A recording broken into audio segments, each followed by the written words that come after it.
starts because otherwise we'll. And don't forget to record. Yeah, yes, please. Don't forget to record. Do not let me forget. If I start, it's not coming up. No, it's not. It hasn't come up yet. It's still setting it up, apparently. All right. There we go. Have you got it from the channel or? I'm on the channel, but I've got it from the channel. I should There There we go. I thought I was muted. Right, I'll just tweet that out. Yeah, that's the only problem is it's slightly behind. So yeah, well, it's there's only so much they can do. If you can't find it, that's the link. Okay, so I'm going to share my sound before I forget. I need to fart. Nice. That's definitely muted. Great. Share computer audio and record. Press record. Not going to forget this time. Let's record it to cloud just for shits and giggles. Yay. Right, ready for this incredibly unprofessional podcast. And this is a professional Ruby Price, so I'm not sure how. Yeah, how's this going to work? Is Ruby suddenly going to go mad, or is she going to stay as professional as possible? Let's find out. Surely I've been given free reign to do whatever I want. Yeah. Oh God, yeah. Welcome to the Monkeyseat. It's a fucking mess. It's your reputation. That's the only thing that's on the line. I don't have one, so I'm grand. Which you've already. Or do I have a reputation? I've done a grid talk show in my underwear. I've got no reputation. That's true, yeah. Right. I missed that one. Damn. Still there. Let's go. Max Verstappen has taken the checkered flag to win. That was absolutely brilliant. That was a bit weird. No, Sergio Perez is giving it everything. Weird. Oh no, Maggie, that was so not right. Goes Leclerc, through goes Hamilton. Unbelievable stuff. Even my headphones part. And into each other goes Valtteri Bottas and Sergio Perez. Bottas took out control of their car. And at the back, that's George Russell out of this race. Daniel Ricciardo makes contact there with Kevin Magnussen, and there's a second contact. Your reactions were priceless there, Carl. Oh, fuck me, it was loud. Anyway, hello. Put your headphones down then. Hi. Were you having some I just issues? did. And then I have to turn them back up to hear your solitary tones. See, that's why I've got an external interface. I can manually adjust. Oh, not you. I can barely cope with a headphone and a all in one piece. Jesus, unlike you lot, they're all professional and la-di-da. Jesus, I'm the odd one out. I've got all the grid talk lads on this one today. Jesus Christ. Hello. Yes, we have Ruby. To those who are listening have heard her dulcet tones, and those watching on the YouTube can see her. Hi, Ruby. Thank you for coming on. Hello. It's a pleasure to be. This has been in the works for way too long. We keep saying we'll do it. Yeah. We never have. But I'm here now. And fantastic. Yeah. So tell us a little bit about yourself then, to anyone who doesn't know who you are and what it is you do. So to anyone who doesn't know who I am and doesn't know what I do, I suggest you turn away now and never pay attention to me ever again. But if you're still sticking around, I am one of the hosts of the Formula One Grid Talk podcast. Obviously, if you are aware of who Tom and Carl are, you might have heard of us because we do pinch them quite a lot these days. You pinch Tom more than me. Yes. Basically. But yeah, we're a fan-run F1 podcast that covers the events of qualifying and the races. And yeah, I've been a Formula One fan now for over a decade. Fantastic. And they're very professional, and they're very nice, and they're very sensible. And it's all very ordered. And then I come on and start swearing all over it and then get told off. I think you're trying to break a record of how many people can unsubscribe on a Carl show. Yeah. I mean, there must be a figure for that. I wonder what it is. I'd have to ask Jared. Live analytics. Yeah. Live analytics. Watching the graph just drop slowly. Oh, God. Fuck, Carl's on her. And joining us today is Carl. But anyway, yeah. So we had our first Grand Prix of the season. F1 is back. Are we happy about it? Are we happy with what we saw, or are we disappointed? who we're Ruby, going to. go for it. Um, We don't have this. We don't. You have to jump in, Ruby. You have to jump in. You You can't be like, who are we going to? There's no fucking idea who we're going to. It's a free for all, mate. Okay. Yeah, I was left wanting from the Bahrain Grand Prix for 2023. I don't know if that's just like new season hype had me, ready and raring to go, and then by lap 5, Verstappen's about 10 seconds in the lead. Or if it's just maybe the Bahrain Grand Prix was a bit of a dud this year. Yeah, I mean, it had some good racing through the midfield, didn't it? But I guess that's kind of Did it? Yeah, a little bit. But I'll tell you what, should we find out? This is our new feature. I don't know if you've heard it yet, Ruby, but this is what Carl thinks happened in the race. So this is going to be a wild ride. Have you prepared? Which is actually so. Yes, and I've actually written it down. These are my notes. I don't ever plan what I'm reading, so these are just my random notes. So I'm sorry if they come out a bit random. So Quali showed. Well, let's start with Quali. Quali showed there was a fuckload of sandbagging, and all the sandbags got thrown out. Anyway, let's go on to the race. Boring-ish start. Perez went back. Again, had a bit of a shite start. 2 Astons had a little nudge, more Stroll and Alonso. I love the fact that they were not going to tell Alonso who nudged him. Who is that? Who is that? Who is that? Lads, who's been doing it? Keep going. You're grand. You're grand. They were very Irish about it. Just keep going. You're grand.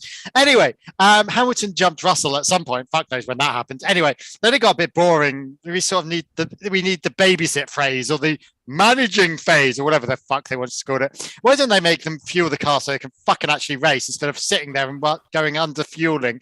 And this becomes so dull. Anyway, Hamilton was struggling. Russell was passive aggressive, twit as usual.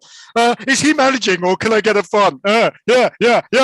He comes really posh and really arsehole-ish. Anyway, Ferrari on plan A. Is that plan A of do fuck all? Anyway, fuck it all up for us. Anyway, Lando engine issue. Oh, so that's my fantasy fucking league out the window. Alonso and Russell are having a battle. Alonso got him. Yay. Slow pit for Russell, but who actually fucking cares? And Piastri goes out. 2 pits for Verstappen, then double soft. I don't know. So he must have had 3 pits. I don't know. Piastri is out. Shit start for the poor lad. I did feel really sorry for him. Ocon has a penalty for being out of the box. Why did it take 16 fucking laps for them to decide? That's slower than the fucking Irish Garda. How can we trust the graphics, by the way? They were completely off the fucking radar today. They can't even get the tyres right. Do you reckon whoever the Sky CEO manager on the pit will fucking hate? Oh, do you ever think whoever's on the Sky CEO manager on the pit wall fucking hates it? They always have a shit time when it's their turn. Anytime it's any of them that have a shit time. Williams in the points. Oh, what happened to Haas, by the way? On lap 22, they were 16th, 17th. I swear they were higher. Stroll championship winning material, according to Stroll. Crofty and Bundle couldn't hide their laughter. Seriously, no one else thinks that. 6-second penalty, Jesus. 10 seconds. Oh, that must be knock on. Leclerc seems to have shit himself on turn 1 when Perez came at him. Anyway, no idea where that happened. Norris in the pits for the 4th time, was that? Sargent wishing the race would end, 9th place. Yes, Stroll, show up, Russell. Fuck, who am I supporting here? No idea. Obviously, I'm thinking, who am I supporting? Stroll or Russell? Because both of them are twits. Something happened to Alonso with Hamilton, but Killian brought me an orange, so I have no idea what happened during that fight. Killian brought me an orange. I was like, here, can you open this, Daddy? I was like, so I really had no idea what happened. Oh, well, Alonso is in front, so that's what happened. Leclerc, power unit problems, nothing changes. So Sainz 3rd. When does AlphaTauri jump from... when did the AT jump to 11th and 12th? Seemingly AlphaTauri jumped. Ocon retard, something wrong, or just can't be asked. Is that allowed, by the way? I thought you had to have a reason to stop. It just felt like he just was going so far back, he just couldn't be asked. Alonso nearly hit Sainz, or did they hit? Alonso has him. Fair play McLaren plugging away, not just throwing in the towel. I was wrong about the Haas. They're shite as usual. Oh, yeah, I said they would be good this season. No, they're shite. Spoke too soon. He's taken over the shittiest rookie on the track. Oh yeah, one of the Hasses must have taken over De Vries. Hulk's been out too long. Not sure where the edge of the track is. Oh yeah, he went off the track and went for a wander, didn't he? Gasly, the quiet fighter, 20th to 9th. When did that fucking happen? That 56 seemingly. Is it worth Lando finishing because it's too tight with say Ocon? He's completed more races. Yeah, is that why he's done that? That's a question. Alonso in third, fair fucks. My daughter's been a fucking sleep the whole time on my arm for this. So I've had now a dead arm. Oh, well. Oh, yeah. And then the ramp went flying. Wow. Where to start? There's a lot to unpick there, Carl. There's a lot. There you go. That's what I think happened. What actually happened. So I started writing down a few bits and pieces as you were going, and I was like... And then got bored. Yeah. So...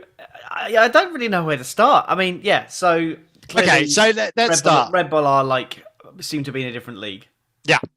Or are they? What happened? I don't know. Or is everyone else in the... Yeah.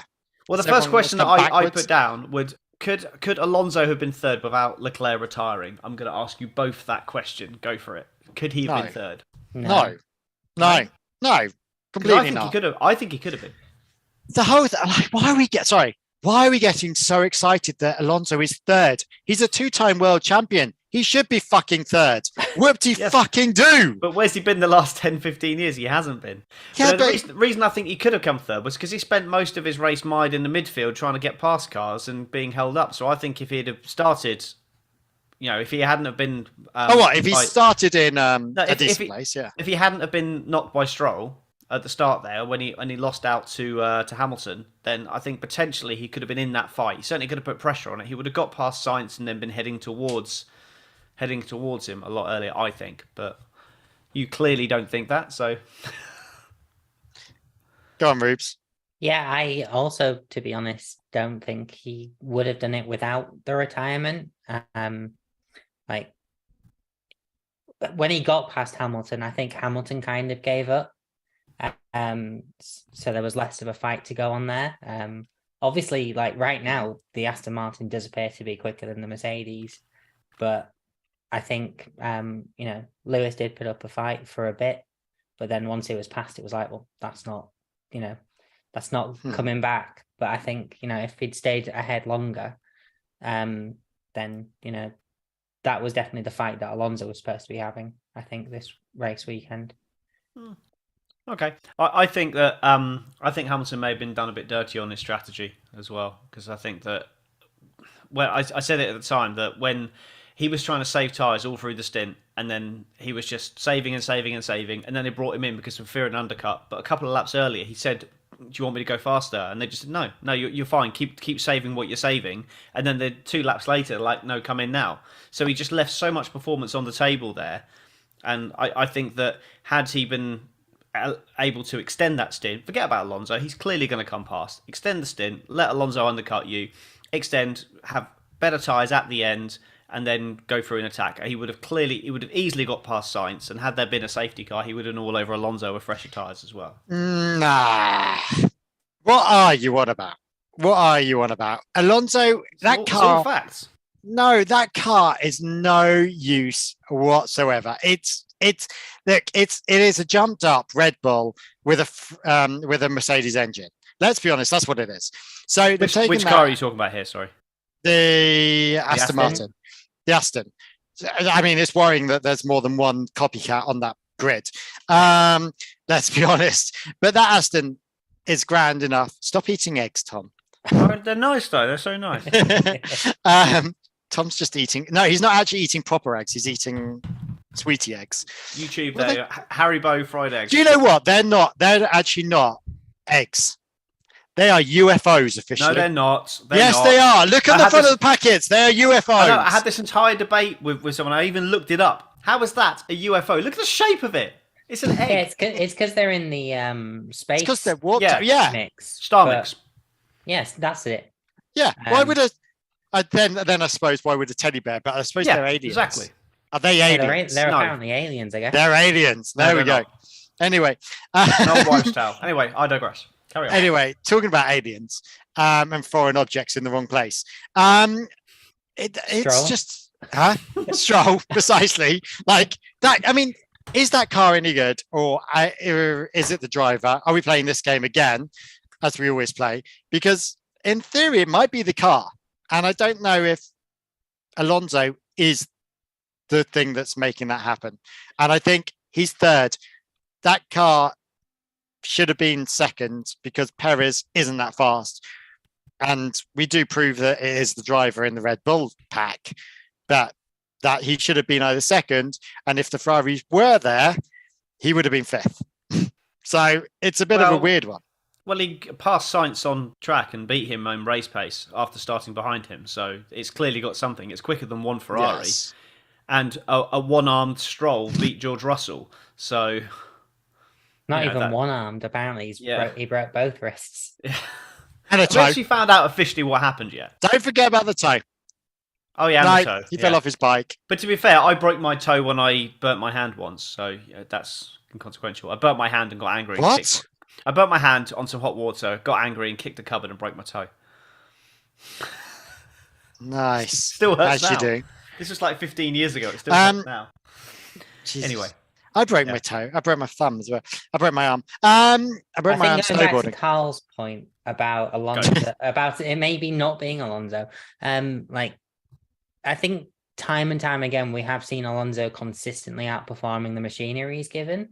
It could be argued that a lot of I don't want to call it success because it was absolutely not success, but the little wins of the McLaren Honda era were down to Alonso's just pure extraction of that car.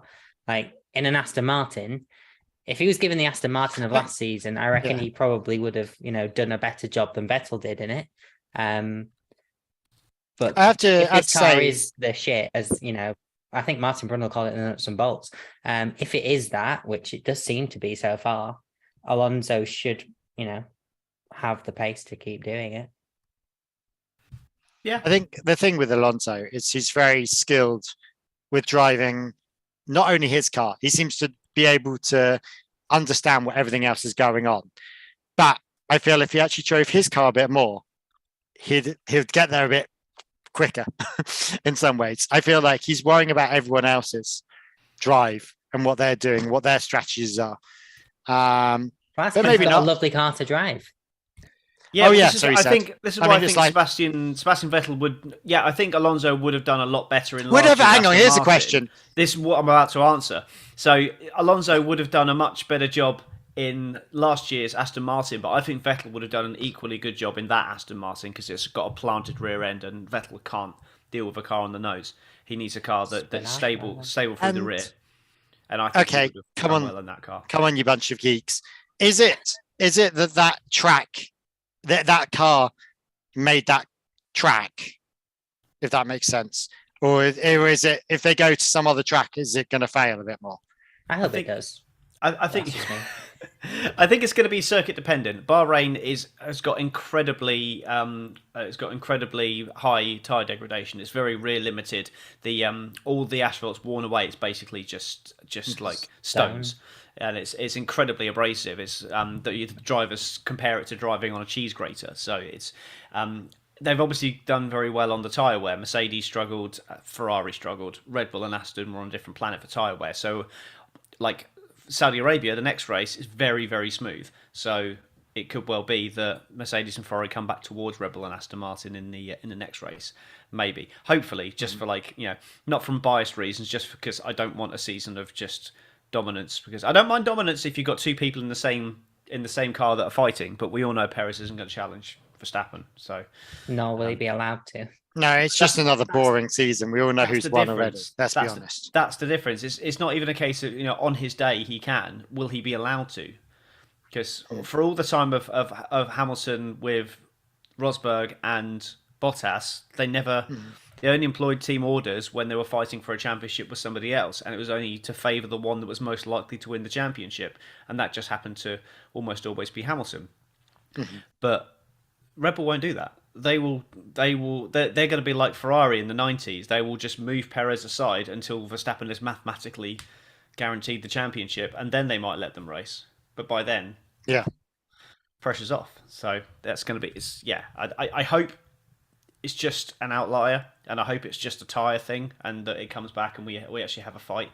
But it's not that I'm not the most enthusiastic after the start of the season, especially with with Hamilton and Russell doing badly, Norris and McLaren. Oh my God! Hang on. What is this whole thing that Hamilton and Russell did badly?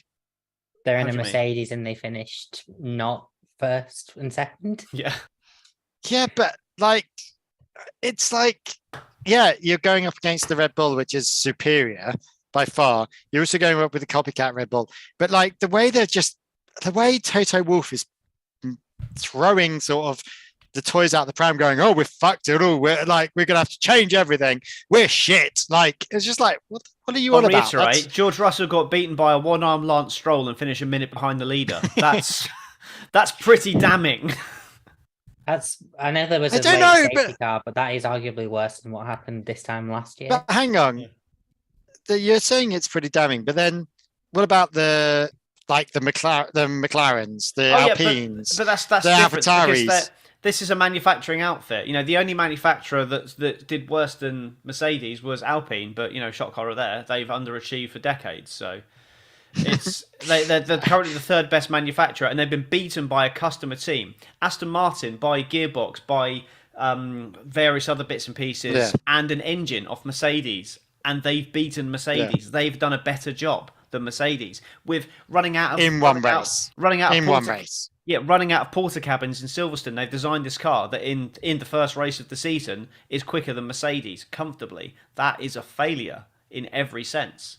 So he's right to be angry, and he's right to say, well, look, if this is the performance of the car, this, what they've got coming through the system looks like it's going to improve it, but nowhere near the level that they need to improve. So it shows that the concept seems to be fundamentally flawed, and they're not going to be able to get it to where they want it to be. So I think sometimes you've got to make tough decisions. Hang on.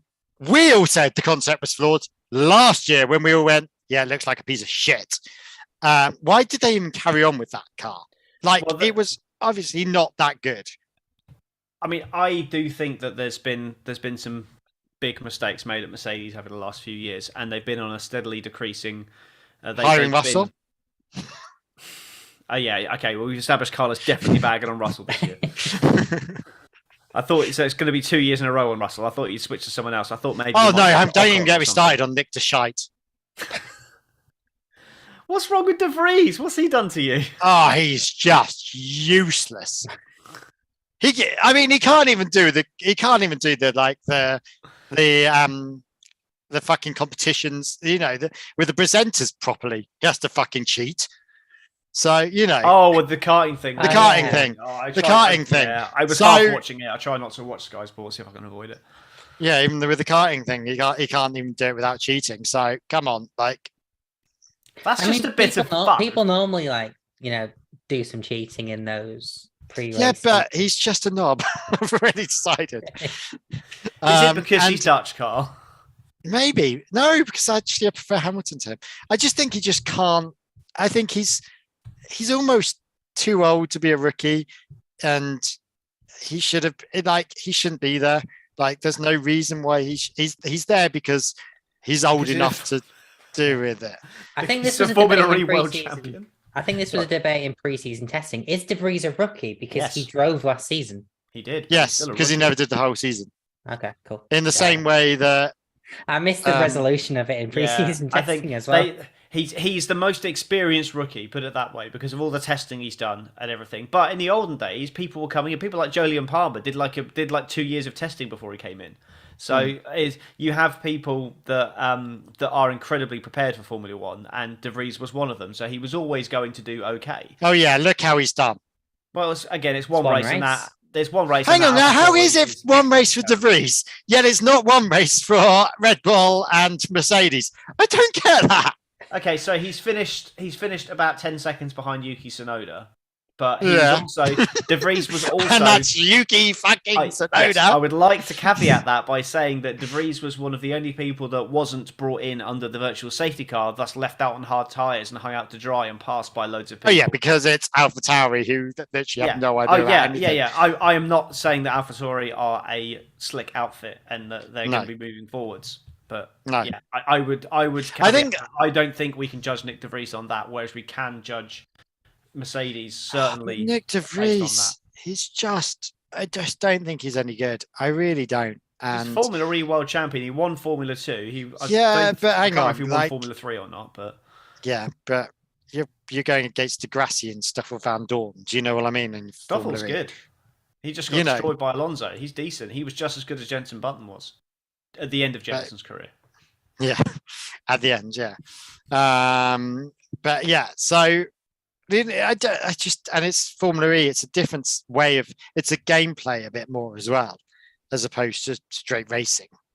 I mean, it is a bit of that season that he won it. It is a bit of a lottery. That was the last season of the old qualifying system where it was just like jumping around from 18th to first all the time. But he still, he still got the most. It was the same for everyone. He still got the best results, and he won Formula 2. Granted, that was the year after Russell, Albon, and Norris all got promoted to Formula 1, so there was very little left in the way of competition. But he still won it. He still beat everyone else on track. Can't be doing. I just don't think he's going to be any good. I think the AlphaTauri are just shite, to be honest. I do think they'll come last. I do think they'll finish last. Although I think they will. Your wife has put a great comment in the chat. Nick is a poor man's George Jesus! Russell. I didn't even realise she was on. Yeah, Nick is a poor man's George Russell.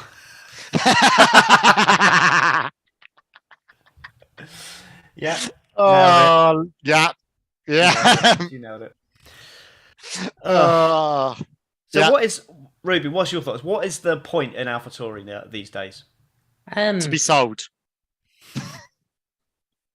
I mean, Carl basically just took it. Like, I don't really know anymore because obviously, like when it was Toro Rosso, it was always 2 seasons of drivers from the Red Bull Academy, and if they're not good, bin them. You know, if they are good, put them into the Red Bull if there's a space. If there isn't, bin them. Yeah, it's meat grinder, isn't it? It was a Red Bull meat grinder. You know, since like obviously they had almost, I don't know, is it a staffing crisis? Like when they were just running out of drivers to keep bringing up because they got 6 drivers. They dropped in F2. so many of them. Well, the thing is, Gasly stayed on for too long, as well. Gasly was there for. I mean, Gasly was there, and it was Toro Rosso as well. Yeah, 4 seasons was it? And maybe wrong. 3 or 4 seasons. Yeah. Not including the step up that he went up and then swapped with Albon. So you know he's been around a bit, and that probably was part of the problem is that philosophy of the newbies coming in and then being the Roth, that sort of went out the window because Gasly had nowhere else to go and they just kept him on, and then he won. They brought back Kvyat and stuff. Yeah. However, who is the best driver ever to come out of the Red Bull Driver Academy, in your opinion? For me, out of the Red Bull Academy, it's Carlos Sainz. I was going to say Carlos. He is the only race winner to come out of the Red Bull Academy. I tell a lie, Pierre Gasly. But yeah, because Verstappen came in from basically it was him and Mercedes, Red Bull and Mercedes fighting over him, and then they just put him into Toro Rosso. Didn't go through the academy. Sebastian Vettel came in from BMW when BMW failed. Didn't come through the academy. So it's Carlos Sainz. It's Carlos Sainz or Pierre Gasly, and Carlos Sainz is the best one out of those. Yeah. So what has the academy actually done for Formula 1? They're saying it does so much for young drivers. I don't see it. They got 6 drivers rotting in F2 while they give Yuki Tsunoda another season, and they bring Sergio Perez in. Why is he there? Doesn't it? Why? Again, at least they're still sponsored by Honda, aren't they? I was going to say, like, it basically just puts them into like other, series. You know, they end up in Formula E or IndyCar, I think. Yeah. Yeah, or they just drop them all together. But even Albon, they sacked Albon and then brought him back when they ran out of drivers. He was released from the Red Bull Academy and had signed a contract in Formula E, and then they brought him back. He'd been out. They ran out of drivers. Yeah, he'd been out of the academy for a year. His last race in Formula 2, he wasn't sponsored by Red Bull or wasn't supported by Red Bull. His last season, so that's what. Don't worry, there's enough academy cars going around on the Formula 2 track at the moment. I had no idea what I had no idea what I was watching in Formula 2. There's at least Sunday. 4 in Formula Literally, 3. It was a bunch of Red Bulls racing. I was like, who the fuck is this lad? I don't actually understand how the livery system works in F2 because it's cool, Ruby. If you have enough money, you can put whatever the fuck you want on the car. It's every team has their own brand, but if the driver brings backing, then they have the right to paint the car in their colours. So you've Okay, got, it worries me that my the wife ART knows. Go on. Sorry. It worries me that my wife knows that science was in the Red Bull drivers program and I didn't. For feck's sakes. Laura, Yep. you're going to be on this next week if you carry on like that. Yeah. Well done, Laura. High five. So I'm just eating another fried egg. They're just too nice. I need to keep them Anyway. away. Go on. Too fattening. Sorry, go on. Can't remember what point I was making now. It was Red Bull killed your Driver train of thought, haven't I? Academy, or This is going well. We This were is going talking really about well. Albon. Yeah. There's Albon, and then it was F2 liveries. No, F2. Um, No, you're talking about F2 and the livery system that was complete Yeah. pants Yeah. No, I think I was kind of done on that. to and be how it honest. works. Yeah, it's All very right. similar. Very Well, similar that's to good. IndyCar, really. I think, but they Yeah. IndyCar tend it's got to that money livery in up cars instead of teams, which I find very confusing. Anyway, where? So I know we're talking about shit teams here. Let's talk about the Alpine. What? Oh, Like, you mean why the are they Racing so- Point? That was the car that was on the grid Yeah, at the oh, weekend, God. wasn't it? oh yeah, it was. Yeah, it definitely was. The pink Mercedes, wasn't it? It Not the was- Mercedes. I mean, it might Yeah, have power. been with The pink performance. Mercedes powered by Renault. By Renault, yeah.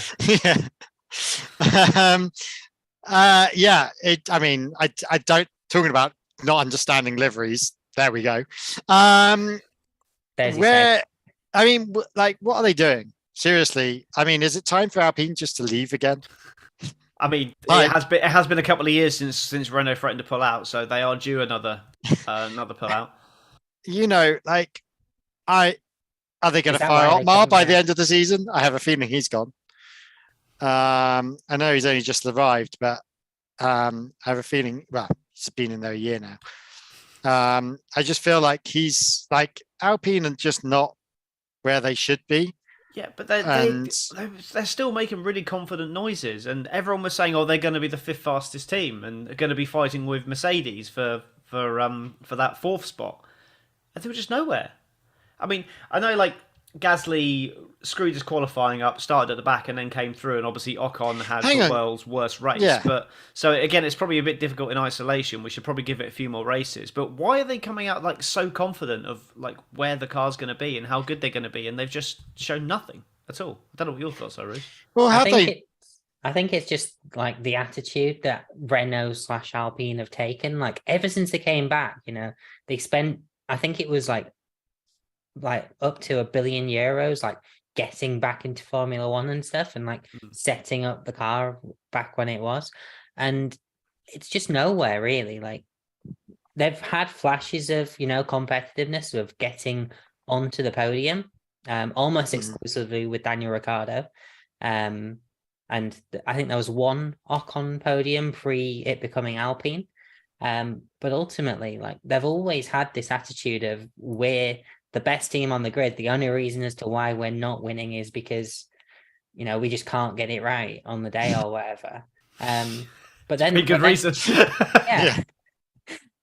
But that just kind of like rings back to McLaren saying they had the best chassis on the grid. Meanwhile, they were finishing 6 laps down. Yeah. Oh, it's Just all fans. Honda's fault. Yeah. Okay. Yeah. Yeah. What's McLaren's excuse this time? They don't have Daniel Ricciardo. Yeah. No, so McLaren is an interesting one. I'm actually more optimistic about McLaren's season than I am for Mercedes. Like comparatively, I'm not saying McLaren are going to finish above Mercedes, but I just mean like No, relative but in the to sense their of goals where are. they think they should be. Yeah. I think McLaren will recover to 6th. Maybe even 5th, depending. Oh on yeah, how... great. They were what Fifth last third, season? 3 years ago. Yeah. So they've Four- gone third. They've gone third, fourth, fifth. Fourth, So, fifth, sixth. but with Backwards. the gains that Aston have made, you can't. That's a failure finishing behind Aston. But I think depending on what happens with Alpine, I think they will still be in a fight with Alpine this year. But Oh yeah. Aston are going to jump them.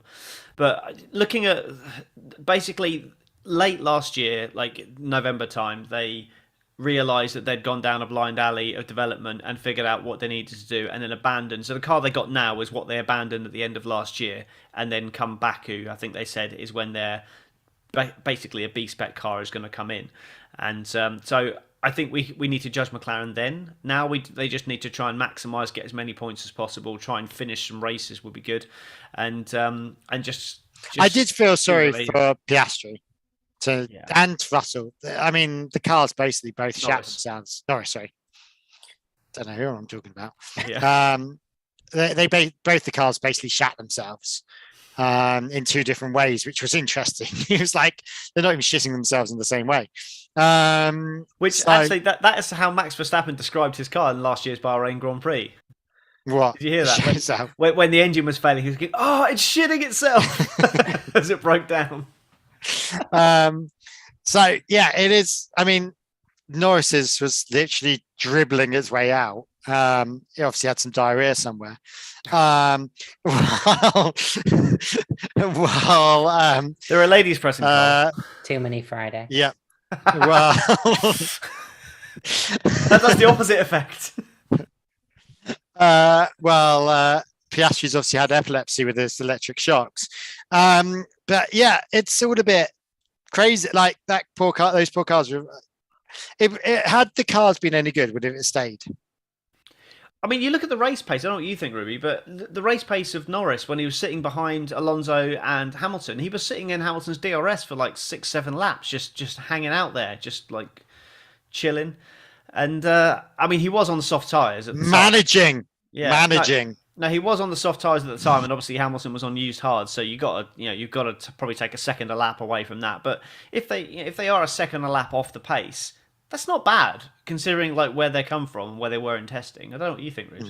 Well, considering that there was like a 0.6 of a second gap between Verstappen and everyone else, I think being a second a lap off the pace isn't that far behind, really. And you did touch on it, like when Norris was a lap behind Alonso and Hamilton, he was keeping pace with them. Until he had to stop for more air. And everything else that was going wrong with that McLaren. But, I think it's encouraging if this is what they're throwing away and they're feeling confident about what's coming in Baku. Yeah. Yeah. McLaren might be Baku. Did you? Hey, nice. Like that's what she's going to use when McLaren do well in Baku, isn't it? Yeah. Who knows? Baku to the front for McLaren. Yeah. Did you hear my stat on Grid Talk by any chance about the pit stops? No. So basically, you'll love this one, Carl. McLaren basically broke almost broke a record. The most pit stops by any driver in one race was Alan Prost with 7 pit stops. Norris made 6. However, that was Donington 93. However, in that race, Prost was going in, putting on slicks, putting on wets, putting slicks back on, putting wets back on. So Norris fitted more tyres than any other driver in any Formula 1 race. Because he had 7 different sets of tyres. He had the tyres he started on, and he put a different set on at every stop. Just because they could. Yeah, well, you may as well put fresh tyres on, because you've got to top the air up. That's going to take 5-6 seconds. You may as well change the tyres while you're there. Tyres are free. They're provided by Pirelli. Why not? Fill your boots, lads. Fill your boots. You do only have a set allocation of them, but But as long as you may as well use them all. Yeah. He was the only I suppose he didn't come out on wets at one point. Fuck it. That's what I'd have done. It's a challenge run. Well, at least the intermediates. That was quite funny. But hang on. Are you allowed to just stop racing if you can't be asked? Yeah, you have to have a reason, but they can just. So what was Ocon's reason then? They could say they saw something in the data that suggested there may have been a gearbox problem, so they stopped for precautionary reasons. They can just make something up. Yeah, precautionary reasons is usually the term. Yeah. So what was Ocon's? I haven't seen the report, to be honest. I don't know. I'm intrigued as to what his reason was, apart from being shit and that sat at the back because he got 15 penalties. Worried about getting another penalty, maybe? Yeah. I mean, oh my God, that was just a comedy of errors. Did he get any penalty points, do you know? I don't know, actually. Go on, I might do some research. You do a quick live Google. I have no idea where to find the penalty point stuff. But, yeah. I mean, one of my predictions was that Gasly and Ocon are going to come together and Gasly's going to get a race ban because of a collision with Ocon. I can see that happening. Oh, really? I remember watching that predictions one thinking, it's probably going to happen. I don't know if it'll be because of Ocon and Gasly, but, Yeah, Laura said... When you're 1 point away from a race ban, it's got to happen, hasn't it? Yeah. Laura said Gasly and Ocon would be fighting hard against each other this year. I think it'd be nasty. I think we all agree with that one.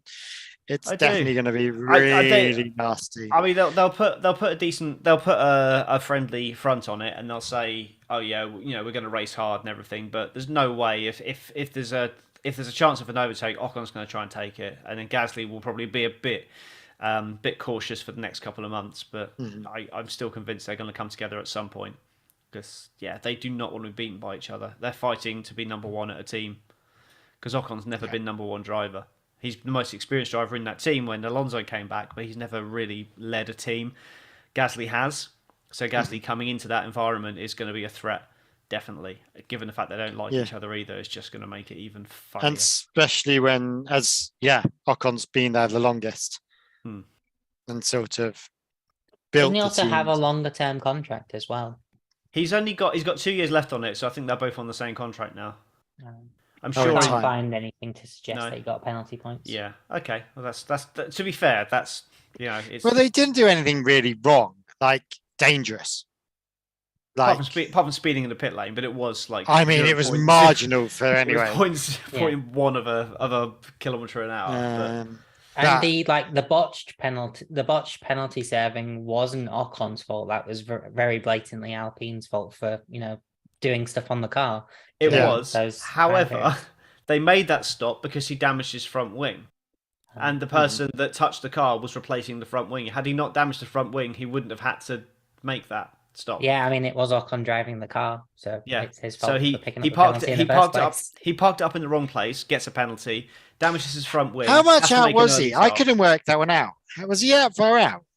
It wasn't massively out, but it's the yellow lines inside the white lines. You have to park in line with the yellow lines because that's where the sensors are that detect where you are when you move off the line. And he overshot it and was slightly to the right. It's just Can you be behind them? You must be able to be behind. Yes. I think you can so long as you don't move once you've stopped. Yeah. So if you stopped but you stopped short, you have to stay there. You can't then start creeping.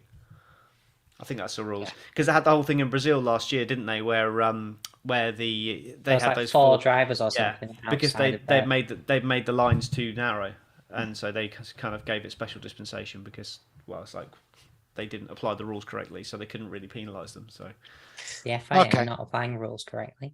Oh, shock horror! I know. So what is interesting is the constructors, because suddenly Aston Martin are in second place. They are, actually. Shall we have a quick run through the constructor stand? There's no point doing drivers because it's just the top 10.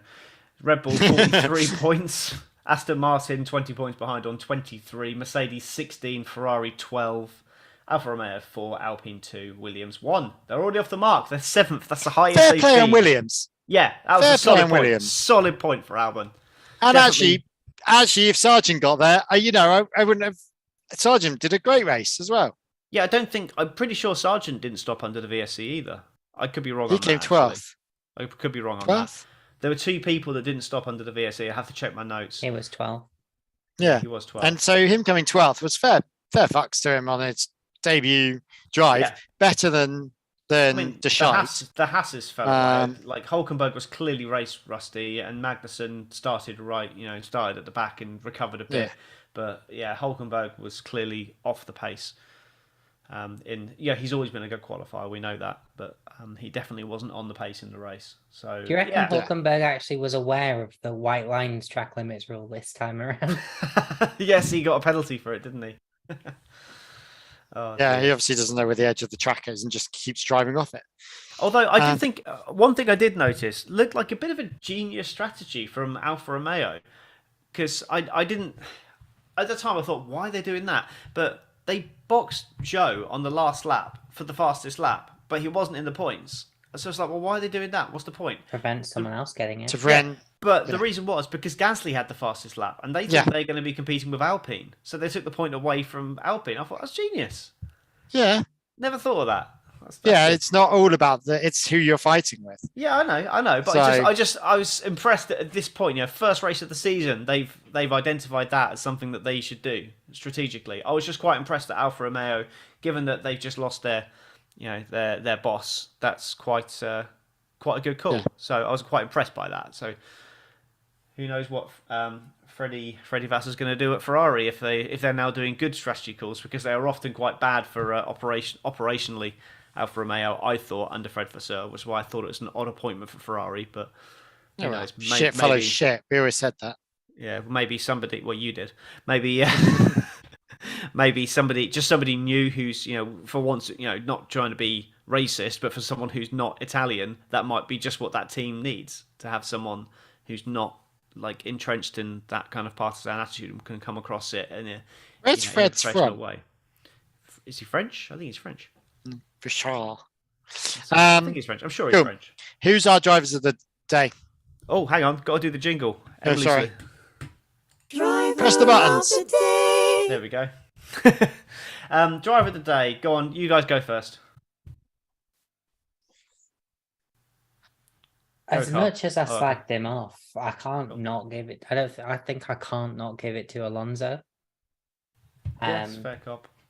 Finishing third in an Aston Martin, a seemingly good Aston Martin, but it wasn't just a matter of starting third, finishing third. It was driving past cars. Driving past cars and fast cars. He drive past cars. Good. I'm a journalist. I'm no journalist. Apart from you are. What was? Oh yeah, my driver of the day would be right. Gasly has to have an honourable mention. Yep. I think for his jump up there. Stroll also has to have an honourable mention on the fact that he drove broken. Yep. Yeah, it makes a change for him to be broke for once. And I think those two, out of those two, I don't think there was anyone else that was really shining. So I don't know who officially got it, but I would go with. I think it was Alonso who officially got it. No, really. Yeah. So you're going Gasly. I'd go with Gasly. Okay, and just to make it a completely diverse, I'm going to go for Alex Albon. They were my top three. So we can't ignore how well Verstappen did. He as needs well. to have another. Verstappen did just. The thing it was dead is, easy. just, it was so easy for him. So as we say, the driver of the day's not who. Yeah, anyone can go out and not anyone, but if you put a decent driver in that car and then gave him a 3 or 4 second head start like he had at the start when Perez made a mistake and allowed Leclerc past him, give someone a dominant car who's fairly decent peddler, they're going to pull out a gap. Whether they could manage a race to the extent that Max Verstappen did, which him and Perez were the only people that managed to make the soft, hard strategy work, which is brought on by themselves by using too many tyres in qualifying. That's just he definitely did well, and definitely we've done a whole podcast and hardly mentioned Max Verstappen, the race winner, but that's because no one. That's what I was just thinking. We haven't spoken much about Max Verstappen. Haven't spoken really much about Sainz. We haven't really spoken about the Ferraris. Well, we haven't mentioned the fact that they were just on their own, and then Leclerc just completely his engine just screwed him. Yeah. Yay. Good old Ferrari. Back to their old tricks again. How many components has Leclerc used now? Because I heard that, obviously he's used a second energy store. I heard he used a second of another component. Yes, I heard that as well. I think it was internal combustion engine. Yeah. So, but he hasn't. It's not like he's used them to the point where he can't use them again. They took the energy store out because they saw something that was concerning them, so they can fix that problem and then put it back in the car. So that's not necessarily a problem, but if it's an internal combustion engine that's gone, then that is a problem. That's going to be a guaranteed. Excuse me, too many fried eggs. Guaranteed 5 place grid drop later in the season. Not that that's going to make much difference, I don't think. Not unless Red Bull just get given a tank of ballast just to slow them down. Yeah, I'm pretty sure that that aerodynamic testing restriction is not going to make a lot of difference. They're going to be so far ahead, they'll just switch off development early and just. I think it's what we both, me and you both, Tom, agreed on when the penalty was originally announced of what it was. That Red Bull last season was so far ahead anyway. Do they really need the extra wind tunnel time? Yeah, No. it does mean that people are going to be able to close up a little bit more, but it just means that they're not going to be behind going into next season. They're just going to be where they normally are. I still maintain at the time, I would have been absolutely fine with that penalty if the budget that they overspent was then deducted from the next year's. Because otherwise, what's the point? You know, it's a cost cap for a reason. You can't just go over it and accept a penalty. I think it should be taken off your next year's budget as well. Absolute minimum. I'd have been happy with that. That'd have been fine for me for a penalty. It's not like you only like, even though obviously like the cars are generally for one season, like that one car that starts off a new era does tend to define the next few generations of cars anyway. Yeah, absolutely. They're not changing the car, are they? Really? They're changing. They're just Though I think next year's the Mercedes will have to do a massive rechange.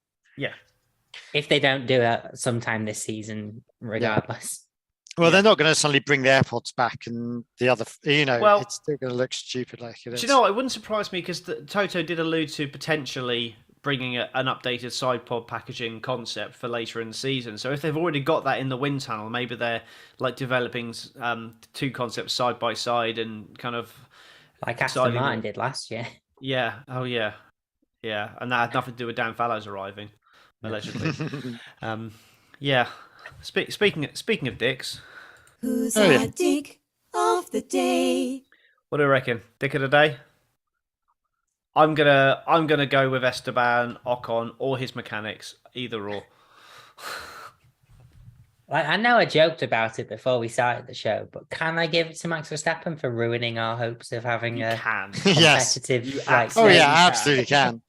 And that's not just because I'm a Mercedes fan. That's just because I want to see competition on the. I want to see a fight for the lead. Yeah, absolutely. I can't give it to Russell. I don't think there's anything you can. Yeah. Oh, he was a bit of a dick with the. Oh, is he managing or can I get past? It did make me laugh that he said, oh, is he managing or is he struggling? He said, oh, he's struggling. Oh, okay. Well, I reckon I can go faster. Then he just goes off track. And then Lewis is like, oh, I better put my foot down. Then he was just managing. He was in that managing phase, as you love talking about. Managing. And then he just, I mean, fuel the fucking car up. That managing phase is the dick of the day. It gets the race so boring. It turns the race so dull. Like, seriously, it means you end up with a few laps of nothing happening because everyone's managing either tires or fuel. Like, I don't mind them managing tires. It's fine. They're changeable. You can't manage the fuel apart from going slower and not making a decent race. So can we stop managing? You can listen, dickish. But it's annoying. It's annoying. Fine. You can't race like that. Put the fuel tank. Like they should have the fuel tank should be as they are. It's a 500 litre tank. Well, 500 litre. Jesus Christ, a 50 litre tank. 500 litre tank. Moving along with a fucking 105 litres. 105 kilograms. Sorry. Not litres. They 105 kilograms. They go by weight. But they need to fill that to the point, to the max, not just decide whatever they want to put in. It just drives me. But that would just make everyone use more fuel. That would just make them like. Who cares? Fuel. Well, who cares? For fuck's sakes! The drive for net zero carbon by 2030. Have you not seen the messaging, Carl? It's everywhere. Yes, there's other ways. And hang on, someone did come up with this. I saw this the other day. Of the amount of fuel consumption that Formula One creates, CO2 Formula creates, the CO2 created by the actual race cars is 0.06%. Yep. Of was that the whole thing? Was that the interview with Pat Fry? Because he said something similar. Yes, that was it. That was it. It was on really practice. Good interview. It was I really enjoyed that, and I got a bit geeky in that one. I'm not really into that geeky. But stuff. I've always known that. But it's the whole thing of the drive for change, the drive for efficiency, which I sort of get. But the fact that you've just had to go at me for fueling, I'm talking about 0.002% or whatever to have a fuel car. It's not it's not a good message though, is it? Like when Formula One used to have a fuel burning phase of qualifying. It's not a good look. Sorry, have you watched Netflix when they're all driving around in their Alpines and they're all their, Aston Martins and everything, or like you see the massive factories that they're in and all the stuff pull the other one. Like It's like, or all the other cars and all the fireworks they send off. I'm sure that's great for the environment. Oh yeah, but yeah, that's what they're trying to do is drive down the emissions. No, in the no, engine. no, they're Hear me greenwashing out. it. They are greenwashing it. I mean, partially, yes, but the whole point is to make the engines as efficient as possible, so that can then filter into the road car industry to make them efficient. millions of cars efficient, much more efficient. Yeah, So that is a good way and to who do it. drives around with a half a tank and has to list and coast for the whole journey? Me, I do Home. that. Because you're Feels a fucking expensive geek. these days, Carl. Oh my god! Yeah. I got my Volvo up to Right, 48 miles to the who gallon lifts the and other day. coats? You sad geek. I Who do, lifts and genuinely. coats? Well, the thing is, fuel is so expensive over here now that I end up, if I'm going down a dual carriageway and I'm going downhill, I will literally stick my foot on the clutch and wait till I get to the roundabout and put it in gear because it saves so much fuel. I know you shouldn't do that, and I know I probably shouldn't admit to doing that online, but it saves so much fuel. So I can get my Volvo up to 48 to the gallon by doing that. He's getting a tow as well from the cars ahead. Exactly, yeah. sit in the slipstream of the. I've done that. I sat in the slipstream. Has he of the got two lorry. massive channels down the side of his car as well? Anyway. I've hacked the side pods off. Much less drag. Actually, that way. that's what Mercedes hole are. in the Mercedes rear, is in the just a normal car, isn't it? Mercedes is just a normal car. Yeah, without any side it's pods. a C We don't class. drive around with side pods. Yeah. There's nothing wrong with my C-Class estate. Actually, that's what the Merc have decided on. Is it's my C-Class estate. They've just designed their whole car concept, my C-Class. Right. On that note, we should go. Right, so what's up next? Yeah, Saudi Arabia next, isn't it? Great, fantastic. More missiles, I'm sure. Look forward to that. So hopefully a better race. More horrid people. But yeah. Yeah, Cool, I'm not right. watching it. Yeah. I don't blame you. Ruby's rightfully disowning it, but Yeah. right. So yeah, do you want to just give yourself a plug on your socials, Ruby, before we go? A plug? Yeah, if you want to find me on the socials, if I've not put you off yet, it's at Rubes, RUUBEZ, or 001 on the end if you're looking on Instagram, because someone beat me to it. But also, if you want to hear more from me, and presumably at some point this season as well, more from Carl, and hopefully some more from Tom as well. Check out Grid. Tom has more chance of Tom than me. Yeah, I'm on next weekend doing the Saudi preview. Well, I'm at the moment. We haven't got a full panel at the moment, so we might move it, but we'll see. And obviously I'm at Tom Horrocks F1, and Carl, you are the worst. Not handle. on anything, and I need to sort myself out. Actually, the wife keeps moaning on me about getting onto Instagram. I will sort that out this week. You're on at _Skycloth On That's Instagram. No, on Twitter. I know, I'm not on Instagram. I need to get on Instagram. I feel that's where it's at the moment. Really? I don't can't- use Twitter. Can't do Twitter. Need to get on Instagram.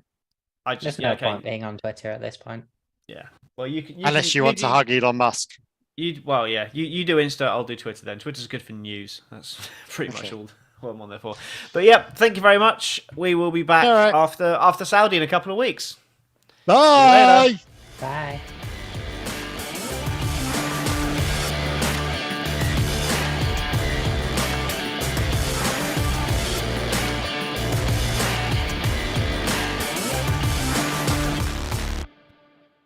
Are you still putting shite at the end?